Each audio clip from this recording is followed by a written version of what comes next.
एक गांव में एक किसान रहता था। वह बहुत ही गरीब था। उसकी एक लड़की थी।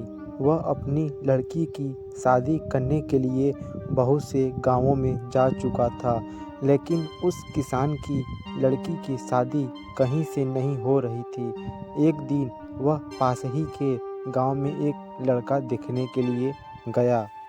उसे वह लड़का पसंद आ गया। उसने सोचा कि किसी भी तरह मैं अपनी लड़की की शादी उस लड़के से करूं।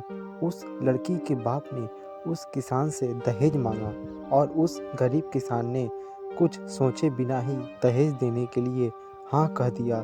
जब वह अपने गांव पहुंचा तो उसने यह बात अपनी बीवी से कही।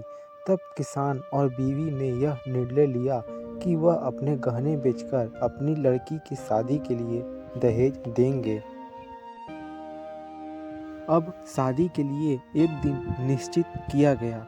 जब शादी की तैयारी चल रही थी, तभी गहनों की चोरी होने के कारण गहने घर से गायब थे।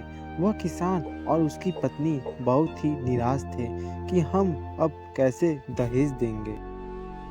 उसके कुछ दिनों बाद ही उस किसान की लड़की और लड़के की शादी हो गई।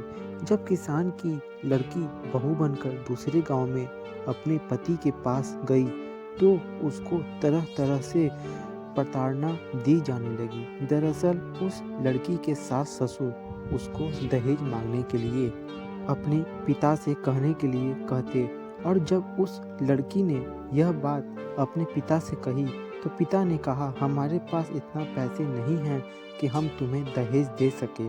दरअसल जो था उसकी चोरी हो चुकी है। जब उस लड़की ने ससुराल में जाकर अपने सास ससुर से यह बात कही तो सास ससुर बहुत ही गुस्सा होने लगे और उन्होंने उस किसान की लड़की को बहुत मारा।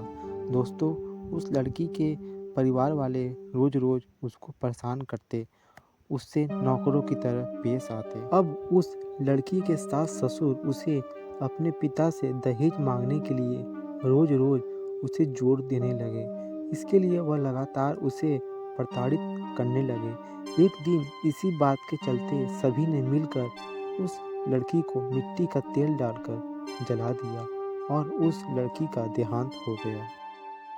दोस्तों, इस तरह से दहेज के लोभियों ने दहेज के लालच में उस बेचारी की जान ले ली।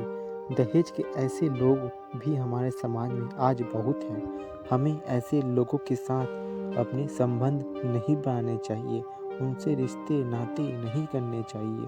तभी हम हमारी बेटियों को बचा सकते हैं। धन्यवाद।